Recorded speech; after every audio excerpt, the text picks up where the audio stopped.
أما بعد أعوذ بالله من الشيطان الرجيم بسم الله الرحمن الرحيم والفجر وليال عشر صدق اللہ العظیم۔ میرے محترم بزرگوں اور دوستوں، عزیز بھائیوں، مختصر وقت کے لیے مجلس ذکر کے لیے مجھے کہا گیا ہے کہ مختصر مجلس ذکر کروانی ہے، زیادہ لمبی نہیں کروانی، اور میں بھی اس بات کے حق میں ہوں کہ پروگرام کو زیادہ لمبا نہیں کرنا چاہیے۔ رات کے 12، 1، 2 بج جاتے ہیں پروگرام میں، صبح لوگوں نے اپنے کاروبار پہ بھی جانا ہوتا ہے، اس لیے پروگرام جو بھی ہو مختصر ہو۔ بس یہ مجلس ذکر سے پہلے 2-4 باتیں اس مہینے کے جو مہینہ چل رہا ہے نا، اس کی مناسبت سے 2-4 باتیں کہہ کے پھر اس کے بعد ذکر کریں گے انشاءاللہ۔ یہ ذی الحجہ کا مہینہ ہے اور ذی الحجہ کا یہ پہلا عشرہ ہے۔ آج ذی الحجہ کی 2 تاریخ ہے۔ اللہ تعالیٰ نے عبادات میں ایک ترتیب رکھی ہے۔ سب سے زیادہ محترم اور معزز مہینہ جو ہے وہ رمضان کا مہینہ ہے۔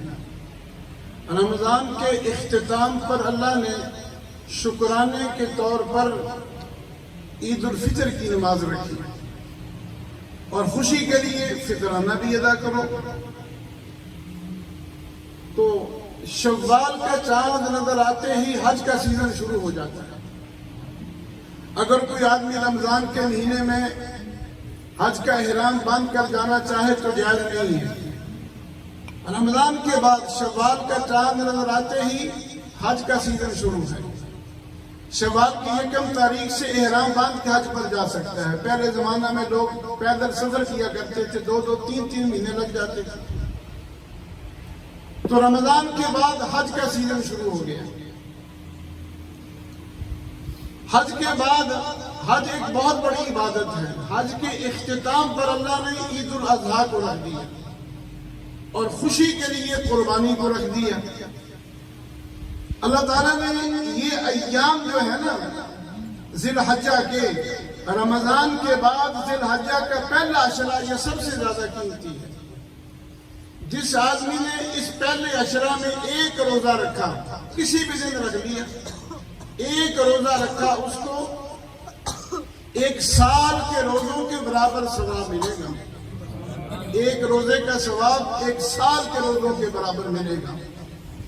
اور جو آدمی یہ پہلا عشرہ جو ہے ذی الحجہ کا، اس کی 1 رات کو عبادت میں گزاری جس نے، اس کو شب قدر کے برابر جاگنے کا ثواب ملے گا۔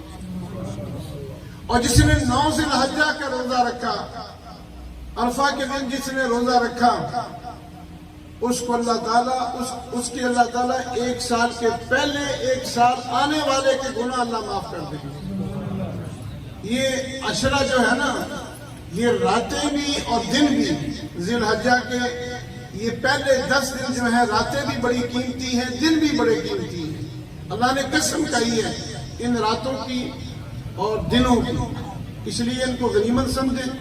اور اگر کوئی آدمی روزہ رکھ سکتا ہے تو رکھے، رات کو عبادت کر سکتا ہے تو کرے، جتنی راتیں عبادت کرے اتنی ہی شب قدر کا ثواب ملے گا انشاءاللہ۔ بس ابھی ذکر کرتے ہیں تھوڑا سا۔